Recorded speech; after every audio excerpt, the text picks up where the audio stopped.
Pemirsa, sejumlah pejabat pemerintahan yang ditahan karena kasus korupsi keluar secara bersama-sama dari Lapas Sukamiskin Bandung. Para napi ini mendapatkan bebas bersyarat sesuai dengan hak mereka yang diatur dalam undang-undang.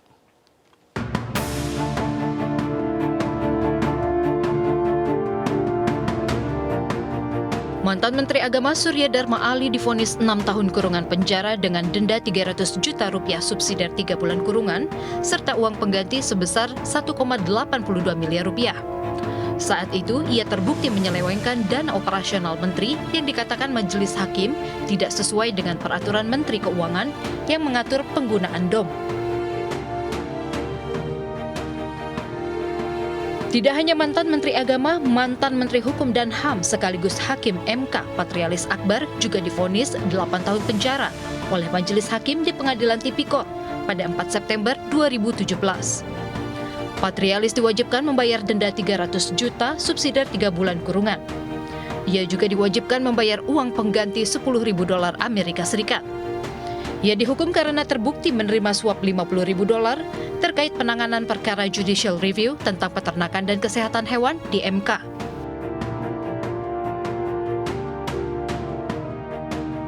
Gubernur Banten Ratu Atut dan Tubagus Hairi Wardana juga bebas bersyarat.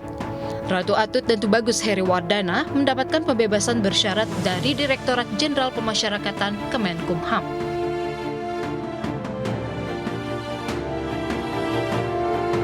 Lalu yang juga mendapatkan pembebasan bersyarat adalah mantan aktor film dan juga mantan Gubernur Jambi Zumi Zola yang divonis oleh Majelis Hakim Pengadilan Tipikor dengan denda 6 tahun penjara dan diwajibkan membayar denda 500 juta subsidiar 3 bulan kurungan. Zumi Zola sendiri ditahan sejak April 2018. Ia dihukum pidana tambahan berupa pencabutan hak untuk dipilih dalam jabatan publik selama 5 tahun terhitung sejak selesai menjalani pidana pokoknya. Kita lanjutkan perbincangan kita malam hari ini dan sudah bergabung bersama kami melalui sambungan Zoom Rika Aprianti, Kabag Humas dan Protokol Ditjen Pas Kemenkumham. Selamat malam Ibu. Selamat malam Mas Ajat. Baik, ini menjawab terkait dengan pertanyaan publik, kenapa ini harus rame-rame koruptor ini dibebaskan? Apa jawabannya? Oke, terima kasih. Sebenarnya kalau melihat tentang pembahasan bersyarat itu adalah bagian dari hak bersyarat yang diberikan kepada seluruh narapidana tanpa terkecuali. Di tahun ini saja sudah 58.054 narapidana yang mendapatkan hak bersyarat, baik itu PB, CB, dan CMB. Ya. Di September ini saja sampai dengan tanggal 6 dari tanggal 1 itu sudah 1.368 orang. Di mana di dalamnya diantaranya ada 23 narapidana kasus tindak pidana korupsi yang kemarin terbit surat keputusan bebasan bersyaratnya dan juga langsung dikeluarkan selalu dikeluarkan dengan program PBK. Kenapa kami katakan dikeluarkan? Karena memang ini kan belum bebas murni. Beberapa syarat yang tercantum dalam pasal 10 Undang-Undang Pemasyarakatan nomor 22 tahun 2022 adalah berkelakuan baik, mengikuti program pembinaan dengan baik, dan sudah menjalani 2/3 masa pidananya. Baik. Nah, bicara bisa 2/3 pidananya, berarti kan masih ada 1/3 yang dijalankan di luar, makanya bersyarat. Karena per kemarin statusnya mereka berubah dari narapidana menjadi klien pemasyarakatan yang masih wajib mengikuti bimbingan di Balai Pemasyarakatan, di mana mereka memang ditetapkan. Ya. Seberapa istimewa perlakuan mereka hingga mereka mendapat penilaian perlakuan baik? Sekalipun tadi ya kita bicara tentang kasus korupsi yang mereka lakukan, itu yang tentu sangat merugikan banyak orang. Gini Mas, filosofi pemasyarakatan ini adalah pembinaan. Kami bukan menghukum untuk kedua kalinya atau untuk menghukum lagi. Nah, pemberian pembebasan bersyarat ini sekali kami sampaikan bukan hanya kepada napi tipikor. Ya. Di bulan ini kan mereka 23 di antara 1.300 narapidana lain yang juga mendapatkan pembebasan bersyarat, hak bersyarat. Ada kasus-kasus lain seperti pencurian, ya, narkotika dan lain-lain gitu. Jadi Kalau penilaian bersyaratnya di pembinaan kita kan ada pembinaan kepribadian dan kemandirian. Iya. Pembinaan kepribadian dan kemandirian. Nah, itu yang memang sudah mereka ikuti selama menjalani pidana dalam lapas dan Baik. tidak ada pelanggaran dalam pelaksanaannya. Baik, jadi dalam sudut pandang Ditjenpas sebetulnya mau narapidana kasus apapun termasuk korupsi itu sama saja begitu. Begini, menurut Undang-Undang Pemasyarakatan, sekali lagi pasal 10 nomor 22 Undang-Undang Pemasyarakatan nomor 22 tahun 2020 pasal 10 semua narapidana diberikan tanpa terkecuali hak bersyarat tentunya dengan syarat-syarat yang sudah ditentukan. Tadi kami sampaikan berkelakuan baik, mengikuti pembinaan dengan baik dan sudah menjalani pidana 2/3 dari masa pidana. Filosofi pemasyarakatan adalah pembinaan, mempersiapkan mereka kembali kepada masyarakat. Artinya memang tidak didiskriminasi siapapun yang menjalani sudah berkelakuan baik orang katakan selama menjalani pidana, bukan pada saat di luar. Saat sebelumnya mereka masuk ke dalam lapas, itu berhak mendapatkan pembebasan bersyarat. Dan perlu kami berikan bahwa bersyarat masih ada sepertiga masa pidana ditambah 1 tahun yang mereka harus jalani dengan bimbingan dari pemasyarakatan. Baik. Apabila terjadi pelanggaran, maka hak bersyarat itu akan dicabut dan sepertiga masa pidana atau sisa pidananya wajib dilaksanakan kembali di dalam lapas dan apabila ada pidana baru ditambah pidana yang baru.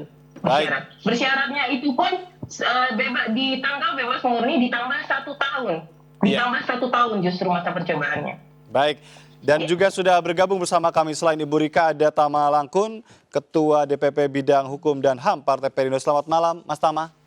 Selamat malam, Baik, kita sudah banyak berdiskusi tadi, ada Bang Saud, ada Bang Margarito di studio. Bicara tentang sistem mengarahkan ke situ, tadi juga diperkuat kembali oleh pernyataan dari Ibu Rika bahwa memang undang-undangnya membuat mereka punya hak untuk itu. Tapi kalau pandangan Anda seperti apa tentang ramainya napi korupsi dibebaskan ini? Ya tentu saja Kang Ajat, kalau saya melihat memang ini menjadi salah satu konsekuensi ya karena ada perubahan sejumlah regulasi ya. Salah satunya kan kita tahu bersama bahwa PP 99 tahun 2012 itu kan kemudian sudah dicabut. Yeah. Artinya konteks pengetatan pemberian remisi itu kemudian hilang. Ketika itu kemudian hilang, artinya narapidana korupsi kemudian disamakan dengan narapidana yang lainnya. Okay. Padahal kalau kita lihat dalam konteks PP 99 2012 itu kemudian kan dia memberikan batasan bahwa kemudian hak untuk memberikan remisi itu nggak hilang.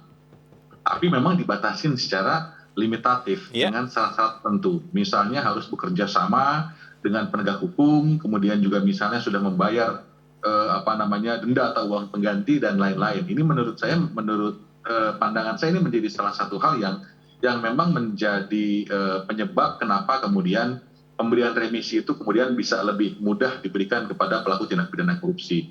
Nah itu menurut saya memang salah satu catatan terkait dengan regulasi. Nah, poin-poin lainnya tentu saja memang kita juga harus meninjau ulang kembali terkait dengan regulasi yang saat ini ada dan kemudian bagaimana kemudian pelaksanaan terkait dengan pemidanaan pemberian remisi itu kemudian juga bisa diatur lebih ketat. Jadi memang itu yang menjadi salah satu masalah awalnya kenapa kemudian hari ini sangat mudah sekali misalnya pelaku tindak pidana korupsi itu mendapatkan remisi. Jadi ada celah hukumnya begitu di situ ya? Ya memang secara regulasi memang ada poin itu gitu ya. Jadi memang ini sesuatu hal yang tidak mengherankan karena memang regulasinya memberikan ruang itu yang cukup besar gitu. Baik. Bang Margarito, saya ingin minta tanggapan berkaitan dengan tadi yang disampaikan oleh Ibu Rika. Menarik sekali ya. Bisakah kita memang mempersepsikan konteks hukum itu dalam artian bahwa orang pada saat sekarang apalagi gitu kan, ya dianggap berbeda begitu. Padahal tadi ya, ini korupsi begitu kan yang kita tahu selalu dijadikan sebagai kejahatan ekstraordinari. Bukan di situ soal cara kita berpikir. Iya. Cara kita merekonstruksi. Tadi di pasal 10 Ibu yang dari Kementerian Hukum dan HAM mengatakan bahwa semua diperlakukan sama. Iya. Tidak melihat yang kemarin-kemarinnya. Itu dia. Jadi kalau kita mau membedakan, tulis di situ kecuali tipikor. Kecuali tipikor, judi online, narkoba dan segala misalnya begitu. Memang kan tidak kan? Jadi Anda mau apa? Begitulah sistem. Anda suka atau tidak suka, senang atau tidak senang, Anda terikat pada sistem itu. Kalau kita sekali lagi, kalau kita mau cara berpikir kita bahwa ini korupsi, nalarnya kalau kita bikin dia berbeda, tindak pidana lain juga kita berbeda, level perbedaannya atau di aspek mana saja berbeda itu. Peradilan saja yang berbeda atau sampai di pelaksanaan hukumannya itu berbeda. Apakah haknya juga kita preteli sebagian atau seluruhnya segala macam sangat tergantung pada kesepakatan kita secara politik. Nah, sialnya kan yang kita temukan sekarang seperti ini. Nah, kita tidak punya pilihan. Itulah yang mengikat kita. Di situ masalahnya. Iya, baik, saya ingin ke Bu Rika lagi. Ini yang menarik tadi juga Bang Saud sempat menyinggung soal transparansi. Sebetulnya seberapa transparan atau bisa ditunjukkan begitu kan? Bicara tentang memang yang bersangkutan telah memenuhi syarat-syarat dan tidak ada konflik kepentingan dengan bebas bersyarat ini. Bu Rika. Iya, sudah memenuhi persyaratan, artinya sampai dikeluarkan SKPB itu pasti sudah dinilai sudah memenuhi persyaratan-persyaratan yang dimaksud dalam pasal 10 Undang-Undang Pemasyarakatan nomor 22. Baik, Tahun 2022. untuk perlakuan yang sama itu, kita tahu kan ini adalah kasus korupsi ya, extraordinary. Adakah pembinaan yang khusus? Gimana? Adakah treatment pembinaan khusus di lapas untuk mereka yang terjerat kasus korupsi atau dibuat sama sekarang ini aturannya? Gini, oke. Pembinaan kepada narapidana itu ada dua. Pembinaan kepribadian kemandirian seperti yang sudah saya sampaikan sebelumnya.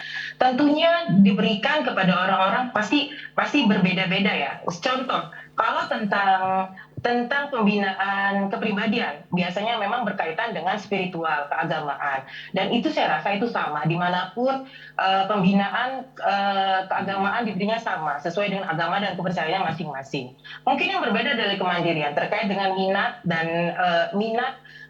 dan boleh dikatakan bakat lah ya, ataupun ketertarikan si warga binaan. Nah, berkebun pun kayak contoh di Lapas Sukamiskin itu bagian dari pembinaan kemandirian.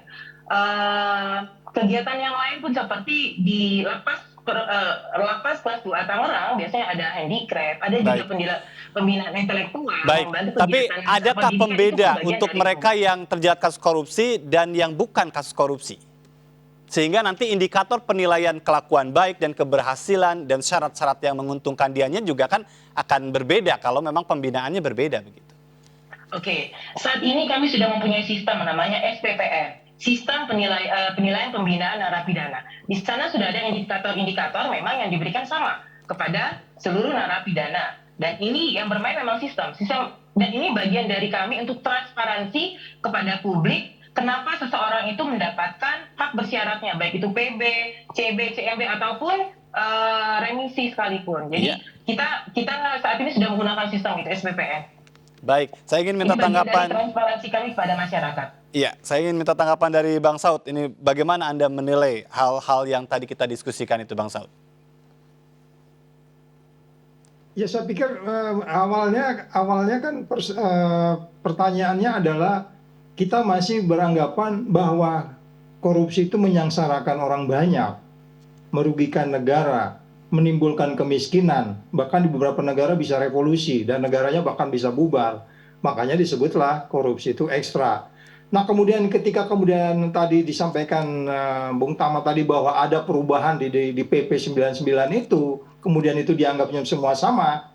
Ya, Ibu Rika tinggal jalanin aja. Sebenarnya Ibu Rika nggak salah, kita juga nggak nyalain Ibu di sini. Gitu. Ya kita tadi salah mikirnya udah salah seperti Bung Margarito tadi ya. Saya katakan ini nih leadershipnya, national leadershipnya memandang korupsi menjadi sesuatu yang biasa-biasa gitu. Sebenarnya kalau umpamanya saya presidennya kan MA-nya saya panggil, lu tega banget, lu maksud lu samain sih. Paling kalau saya presidennya gitu.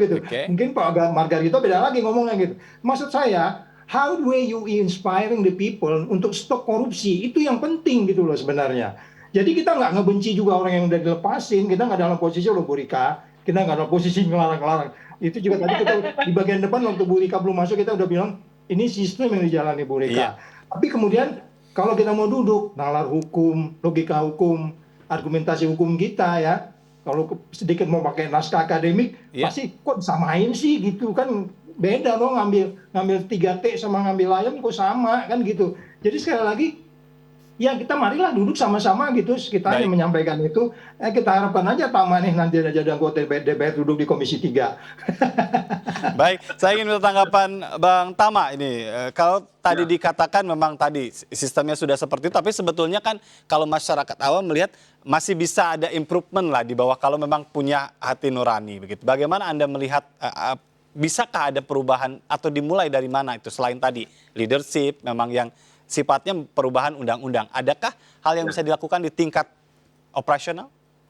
Kang Hajat, saya menilai begini. Jadi inkonsistensi putusan perkara tindak pidana korupsi di Indonesia itu menjadi salah satu reviewnya dunia. Jadi kita sudah bergabung dalam UNCIC.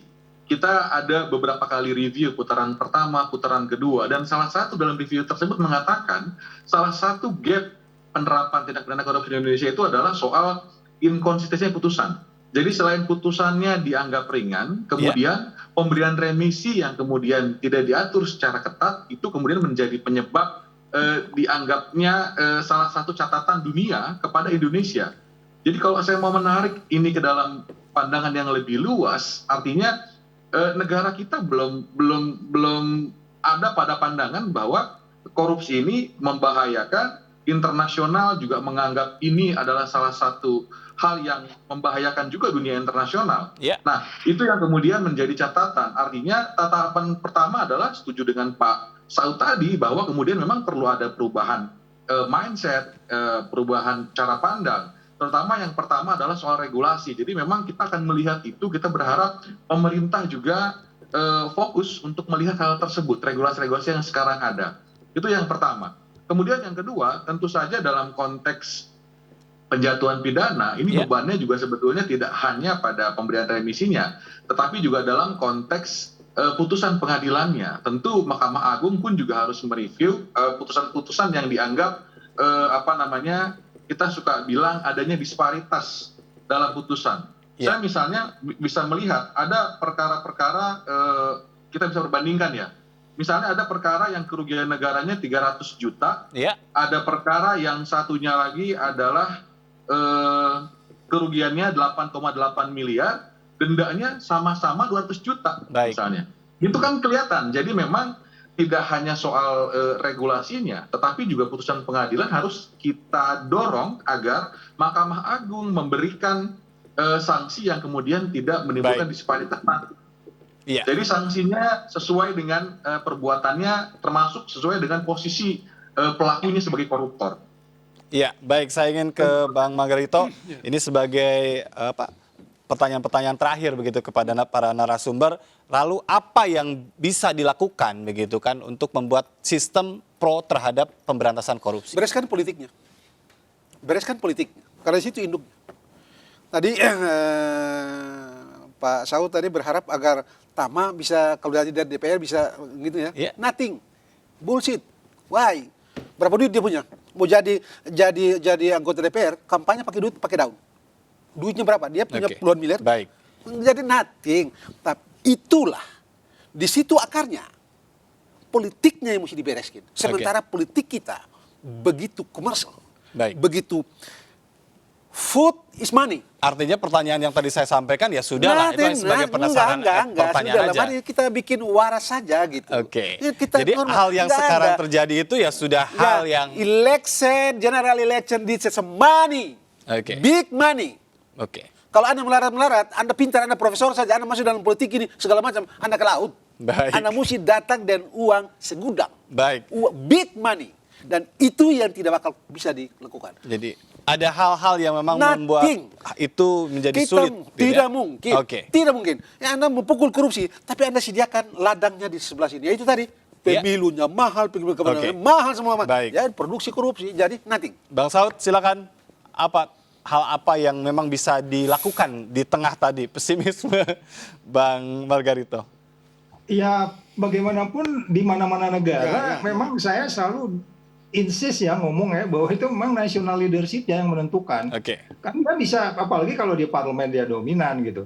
Tapi saya juga encourage teman-teman yang masih banyak orang yang baik, tapi kemudian kalau memang ikut di election memang mudah-mudahan Tama bisa masuk ya tanpa Oke. harus melakukan seperti yang dilakukan orang lain. Iya. Jadi maksud saya masih ada harapan juga. Tetapi kondisi ini kalau masih seperti yang sekarang ini dan kita sudah melihat hari ini kan ada pernik-pernik yang cukup masif yang Iya. saat ini dikait-kaitkan dengan capres, ya saya pikir nggak akan berubah deh kayaknya sampai 10 tahun ke depan. Baik. Jadi ya kita berdoa saja kalau saya Baik. mau Bung Ka- Saud, ka- ka- Bung Kalau Bang Saud. Tama punya optimisme, silakan. Ya, kalau saya justru mungkin agak berbeda dengan Bang Margarito ya, Iya. yang kemudian membangun dari sisi yang pesimis. Kalau saya justru Enggak ada, optimis karena kenyataannya biar begitu. bagaimanapun Teman-teman pressure saya group yang ya, masuk pressure pilkada, group, pilpres. Oke, bukan soal kita politik berikan ya. kesempatan Bang Pressure Margarito group, ya. Wih, pada kemudian misalnya juga netizen saat ini, Iya. saya rasa itu juga bisa menjadi kekuatan yang cukup besar. Jadi Oke. kita nggak perlu jauh-jauh bicara Tetap soal ada politik ya. optimisme lah Bagaimana begitu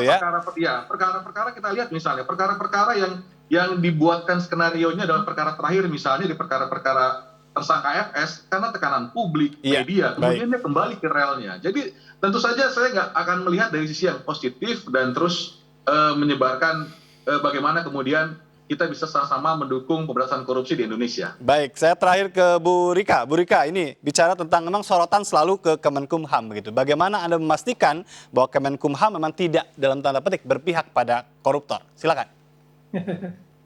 Ya, melaksanakan hak-hak narapidana sesuai dengan syarat yang berlaku dan juga memberikan itu tanpa terkecuali kepada narapidana lain. Jadi bukan hanya narapidana tipikor.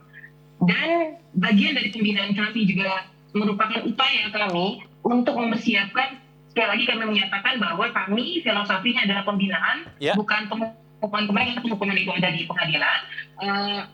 Mempersiapkan mereka untuk kembali ke masyarakat, yang salah satunya adalah mereka menyadari kesalahannya dan tidak lagi mengulangi.